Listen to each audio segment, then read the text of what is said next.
Marahil marami sa atin halos matuyo na ang damdamin nang mabalitaang magre-retiro na ang Apo Hiking Society.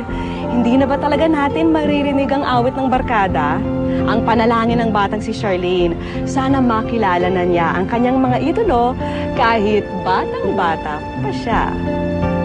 We started to pursue individual interests also. Sabi namin, kung ulit-ulitin lang natin to, tapos wala nang tamang ginagawang bago naman, parang baka ma-board tayo sa sarili natin. And ma-board tayo sa sarili natin. Diba? Let's put a time there to it. Kamakailan lang, nagulat ang lahat sa ipinahayag ng isa sa mga pundasyon ng OPM o Original Filipino Music, ang Apo Hiking Society. Ako sa tingin ko, hindi pa. Marami pa kayong madidinig mula kay Buboy Garovillo, kay Danny Javier at kay Jim Paredes. Maybe as individuals. So, this is a phase in life that comes to an end. The music goes on and on. To anybody, but show business in the Philippines is a business that caters to the young market. Ilang albums namin ang ginawa namin, walang halong sama ng loob o ano, sinubukan namin talagang i-promote. Patugin sa radyo, hindi kami umabot doon. Hindi kilala ng maraming tao ang laman ng mga 4 o 5 huling album na ginawa namin. That's a clear indicator. Talaga na nga bang magre-retiro na po sila? Noong 1969, unang nabuo ang Apolinario Mabini Hiking Society sa Ateneo de Manila High School. Kasama sa 13 miyembro nito sina Jim Paredes at Buboy Garovillo. Ang pangalan ng kanilang grupo bilang pagpupugay raw sa paralitikong bayani na si Apolinario Mabini. Pagtungtong nila ng kolehiyo, doon naging bahagi ng grupo si Danny Javier. Ngunit pagka-graduate nila ng kolehiyo, sina Jim, Danny at Buboy na lang ang natira. At mas nakilala na ang kanilang grupo bilang Apo Hiking Society. Dito na sila nagkaroon ng hindi na mabilang na mga hit na naging theme song ng mga kabataan noon.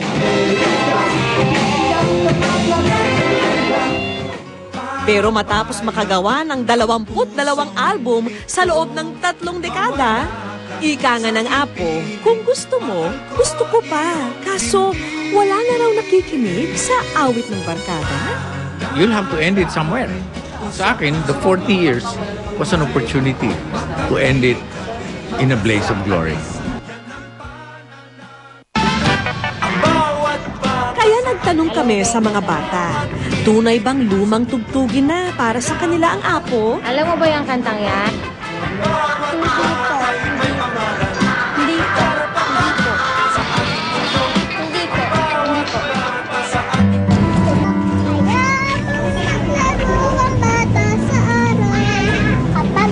Pero ang batang ito na nakilala pa namin sa Giginto, Bulacan, alam pa kung sino ang kumanta ng hit song nila noong dekada 70.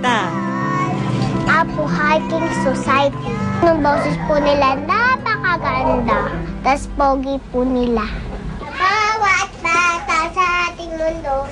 Malapit sa puso ni Sarah ang kantang Bawat Bata.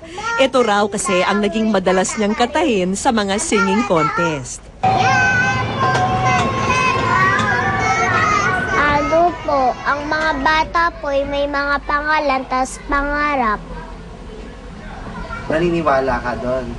Opo. Mahirap man o may kaya, maputi kayo manggi, at kahit anong mauli ka pa, sa'yo mundo pagbata ka. Pangarap ko talaga sila kasi ano po, maganda po nung kanta na yun. Nakilala ni Sarah ang musika ng Apo nang regaluhan siya ng kanyang ninang ng isang CD. Laman ang mga pamosong kanta ni na Jim, Danny at Buboy. At instant hit daw ito sa pandinig ng Chikiting. Pero hindi lang ito ang hahangaan mo kay Sarah.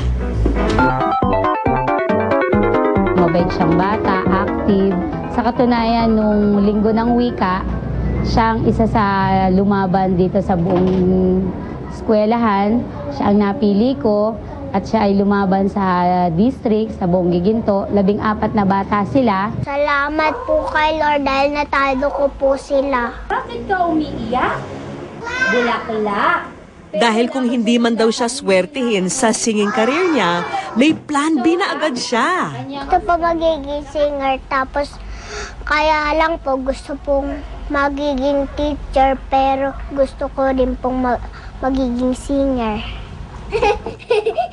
Papa, ang tungkol sa eskwelahan? Di pa man buo ang pangarap ni Sarah, sinisimula na itong itayo ng kanyang mga magulang.